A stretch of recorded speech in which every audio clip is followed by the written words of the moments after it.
नहीं चाहते कि आप अपने बाप को अपना बाप कहें। अगर 90% समाज के लोग अपने बाप को अपना बाप कहना शुरू कर देंगे तो अपने हक के लिए लड़ेंगे। तो वो चाहते हैं कि वो दूसरे के बाप को अपना बाप कहें। ये झगड़ा असली इसी बात का है। और आज जो जागरण आप लोगों के माध्यम से हो रहा है, मैं देख रहा हूँ यहाँ बहुत लोग आए हैं। तो जब ये जिस दिन अपने बाप को अपना बाप कहना शुरू कर देंगे, ये संतरी से लेकर राष्ट्रपति तक इसी समाज के लोग होंगे। जो 90% समाज इस देश का असली मालिक है, जिसको उसके हक से महरूम कर दिया गया है, वो स्थिति बदल जाएगी। इसलिए इतिहास को छिपाया जाता है। जिस तरह से अभी सर ने बताया कि यहाँ पर जो 80 पिलर लगे हुए थे उसको सरकार के द्वारा ढक दिया गया है मिट्टी से, और ये वो 80 पिलर हैं जो बौद्ध विरासत में यहाँ पर थे। लेकिन वर्तमान में अभी आपने जिस तरह से देखा, पूरा का पूरा एक पार्क के तहत यहाँ पर दिखाई दे रहा है, किसी भी तरह का यहाँ पर पिलर दिखाई नहीं दे रहा है। तो हम देख सकते हैं कि अगर हम चारों तरफ देश में कहीं भी नजरें उठाकर देखें, एक आपने लाइन सुनी होगी कि बुद्ध ही बुद्ध है, हर घड़ी हर जगह वो सिद्ध है। लेकिन आज विडंबना है कि कहीं ना कहीं तथाकथित लोग जो इस संस्कृति से द्वेष रखते हैं और जो नहीं चाहते कि इस देश में करुणा मैत्री भाईचारे का संदेश देते हुए एक ऐसी विचारधारा स्थापित हो जो मानव के कल्याण की बात करे। बिहार में सदैव पिछड़ों के नाम पर शासन करने वाले लोगों ने शासन किया। नीतीश कुमार कुर्मी समाज के हैं, जिनकी पूर्वज, जिनकी माता महामाया कुर्मी समाज की है। आज वो अपने पूर्वजों की, अपनी माता की धरोहर की संपत्ति को ये लोग नहीं रखवाली कर पा रहे हैं। और यहाँ की जो अमूल्य निधि, ये भारत के इतिहास का हिस्सा, मैं बार बार कहता हूँ, नहीं है, ये एक विश्व इतिहास का हिस्सा है।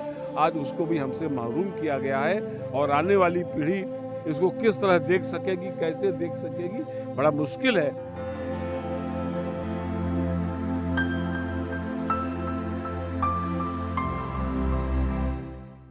नमस्कार, आप देख रहे हैं NB News 24/7 नीलम बौद्ध के साथ। और साथियों, आज हूँ मैं बिहार की उस पावन धरती पर जिसे इतिहास में पाटलिपुत्र के नाम से जाना जाता था। अगर मैं वर्तमान में बात करूँ तो इसे पटना कहा जाता है। और आज जिस तरह से पूरा विश्व बुद्ध पूर्णिमा का पर्व मना रहा है, उसी कड़ी में हम भी यहाँ पर पहुँचे और मेरे साथ में हरिशंकर जी हैं और उन्हीं से चर्चा करना चाहूँगा। खासकर मैं एक ऐसे ऐतिहासिक स्थान पर खड़ी हूँ जहाँ पर कि मैं बात करूँ तो जो बौद्ध विरासत है, बौद्ध संस्कृति है, वो अपने आप में अपनी तरफ खींचती है और अपने इतिहास से रूबरू कराने का काम करती है। तो सर से मैं जानना चाहूँगी, सर जो ये ऐतिहासिक स्थल है, इसका क्या महत्व है और उसके बारे में थोड़ा बेसिक जानकारी हमारे दर्शकों को दीजिए। मैं हरिशंकर सफरीवाला साकेत नगरी से आया हूँ।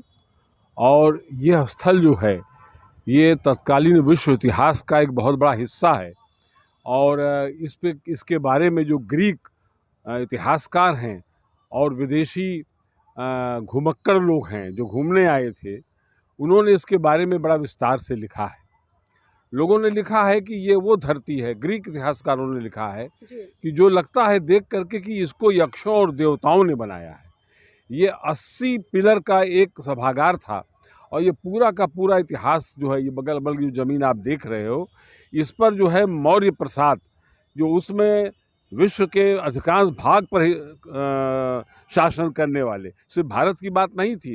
ये खोतान से लेकर के और दक्षिण भारत तक, इधर मेघालय से लेकर के और पूरा आधा सेंट्रल एशिया तक, ये या तो अशोक सम्राट के कब्जे में थे या उनके प्रभाव में थे। और यही नहीं, बल्कि बहुत बड़ा भूभाग तो उनके पितामह चंद्रगुप्त मौर्य ने दहेज में पाया था और बहुत बड़े इलाके में उनका राज था। आज ये बहुत बड़ा गौरवशाली इतिहास है। यहाँ पर 80 पिलर, अगर आप, ये अभी तो सरकार ने उसको सुरक्षा की दृष्टि से मिट्टी में डाल दिया है, अगर आप इसको, मैंने इसको देखा था बहुत पहले, यहाँ पर 80 खंबे खड़े हैं। देख करके बड़ा अजीब सा लगता है उस स्थापत्य कला को। और इस इलाके में उनका स्नान गृह है, बगल में महल है, इधर महल है। ये सब सेंटर थे। और किस चीज़ के सेंटर थे?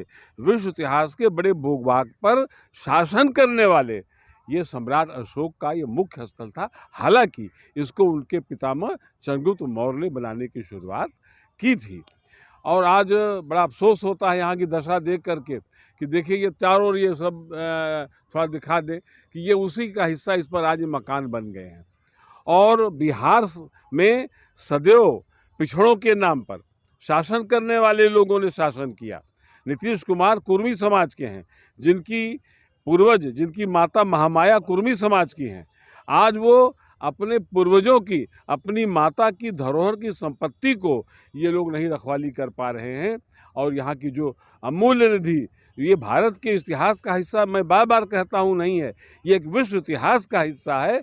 आज उसको भी हमसे महरूम किया गया है और आने वाली पीढ़ी इसको किस तरह देख सकेगी, कैसे देख सकेगी, बड़ा मुश्किल है। क्योंकि जब तक कोई चीज़ दिखाई नहीं जाती, धन्य है वो तमाम अलेक्जेंडर कनिंघम और तमाम प्रिंसेप जैसे लोग जिन्होंने यहाँ को पढ़ा, उस लिपि को पढ़ा, उसको खोदा और खोद करके आने वाले जो ये भारतीय समाज है, जिसके 90% लोगों का जो ये शासन करने वाले लोगों का जो प्रतिनिधित्व करने वाले राजा थे, महाराजा थे, चिंतक थे, ऋषि और महामुनि थे, आज उनकी धरोहर को इस तरह नष्ट किया जा रहा है। कोई संरक्षित करने वाला नहीं। सर क्या बात है, अगर हम पूरे भारत में कहीं पर भी खुदाई करते हैं तो वहाँ पर बुद्ध के अवशेष नजर आते हैं, लेकिन उसके बावजूद भी इन अवशेषों को दबा दिया जाता है, छुपाया जाता है और खासकर सरकार इसमें बहुत बड़ी महत्वपूर्ण भूमिका निभा रही है। तो क्या बेसिक कारण, सरकार को डर लगता है? देखिए, असल में ये दो संस्कृतियों का झगड़ा है। जो जीविका के प्रमुख जो साधन हैं, कृषि, उद्योग और व्यापार पर अपना वर्चस्व स्थापित करना चाहती है और इस देश के 90% लोगों को जमीन नहीं देना चाहती, राज्य की सेवा में उनको बहुत पीछे रखना चाहती है, व्यापार में पीछे रखना चाहती है। और जो ये मुट्ठी भर लोग जो तिकड़म करके, बैंक घोटाला करके और गरीब लोगों का शोषण करके नोटों का कुतुब मीनार खड़ा किए बैठे हैं, ये उन लोगों की साजिश है कि ऐसी सरकारें न बने, अगर बने तो उनको अपना कृतदास बना लिया जाए। और ये झगड़ा असल में है संपत्ति का, ये झगड़ा है इस देश की भू संपत्ति का, कृषि और उद्योग धंधों का। और इसलिए ये हर संस्कृति के जो उन्नायक यहाँ बनते हैं, जो शासक होते हैं, वो नहीं चाहते कि आप अपने बाप को अपना बाप कहें। अगर 90% समाज के लोग अपने बाप को अपना बाप कहना शुरू कर देंगे तो अपने हक के लिए लड़ेंगे। तो वो चाहते हैं कि वो दूसरे के बाप को अपना बाप कहें। ये झगड़ा असली इसी बात का है। और आज जो जागरण आप लोगों के माध्यम से हो रहा है, मैं देख रहा हूँ यहाँ बहुत लोग आए हैं, तो जब ये जिस दिन अपने बाप को अपना बाप कहना शुरू कर देंगे, ये संतरी से लेकर राष्ट्रपति तक इसी समाज के लोग होंगे। जो 90% समाज इस देश का असली मालिक है, जिसको उसके हक से महरूम कर दिया गया है, वो स्थिति बदल जाएगी। इसलिए इतिहास को छिपाया जाता है। सर जिस तरह से हम देखते हैं, महाकाणिक तथागत बुद्ध ने अष्टांगिक मार्ग के तहत 8 सिद्धांत इस देश के लोगों को देने का काम किया, खासकर विश्व के लोगों को भी देने का काम किया और उसी कड़ी में सम्राट अशोक ने भी काम किया। लेकिन जब सम्यक शब्द की बात आती है, चाहे उसको हम आजीविका से जोड़े या व्यवहार से जोड़े या दृष्टि से जोड़े, किसी भी तरह से जोड़े, लेकिन आज वो सम्यक शब्द चरितार्थ होता नजर नहीं आया। तो इसके पीछे बेसिक कारण क्या उन लोगों का है जो इस संस्कृति को बढ़ावा नहीं दे रहे, या दूसरे लोगों का है? देखिए, असलियत में अर्थ वो धुरी है जिस पर सारी दुनिया घूमती है। गौतम बुद्ध एक बहुत बड़े राजनीतिज्ञ थे। हमको ऐसा लगता है कि जैसे वो कोई सोशल रिफॉर्मर थे या वो सिर्फ मात्र एक योगी की हैसियत से, एक महात्मा या भगवान की हैसियत से सिर्फ धर्म का उपदेश देते थे। ऐसा नहीं है। वो बहुत बुद्धिमान और विलक्षण व्यक्ति थे। वो जानते थे कि जिस समाज की गैर राजनीतिक जड़ें चरित्र और अच्छे विचारों पर, जिसमें चरित्र निर्माण और सदाचार, करुणा, मैत्री और उसका प्रेम का संदेश नहीं जाता, वो समाज कभी संगठित नहीं होता। तो वो चाहते थे कि ये बहुत बड़ा समाज पहले चरित्र के आधार पर संगठित हो और संगठित होकर के वो राज सत्ता पर कब्जा करे। इसीलिए बाद में महापुरुषों ने, डॉक्टर अम्बेडकर जैसे लोगों ने कहा कि राज सत्ता पर बिना कब्जा किए संस्कृति और सामाजिक उन्नयन असंभव है। तो मैं गौतम बुद्ध के जो सम्यक विचार हैं या उनके जो सारी विधा है, उसको मैं देखता हूँ कि he was a great politician Indeed. आज भी वो राजनीतिज्ञ हैं और पूरे विश्व को एक संदेश देते हैं। जैसा कि वज्जी गणों के प्रश्न पर बुद्ध का एक बड़ा लंबा आख्यान है कि हमें राजनीति में हम कैसे विजयी हों, क्या करें। आज का जो राजनीतिक संरचना है, उस पर विजय प्राप्त करने के लिए उन्होंने वो वज्जी के प्रकरण में पूरा संदेश दिया है, वो पढ़ने लायक है। जी, बहुत बहुत धन्यवाद सर आज की इस महत्वपूर्ण चर्चा में हमारे साथ जुड़ने के लिए। और एक बार मैं कैमरामैन से चाहूँगी कि थोड़ा सा जो यहाँ पर ऐतिहासिक बोर्ड लगा है उसको और हमारे दर्शकों को दिखाने का काम करें। जिस तरह से अभी सर ने बताया कि यहाँ पर जो 80 पिलर लगे हुए थे उसको सरकार के द्वारा ढक दिया गया है मिट्टी से, और ये वो 80 पिलर हैं जो बौद्ध विरासत में यहाँ पर थे, लेकिन वर्तमान में अभी आपने जिस तरह से देखा पूरा का पूरा एक पार्क के तहत यहाँ पर दिखाई दे रहा है, किसी भी तरह का यहाँ पर पिलर दिखाई नहीं दे रहा है। तो हम देख सकते हैं कि अगर हम चारों तरफ देश में कहीं भी नज़रें उठाकर देखें, एक आपने लाइन सुनी होगी कि बुद्ध ही बुद्ध है, हर घड़ी हर जगह वो सिद्ध है।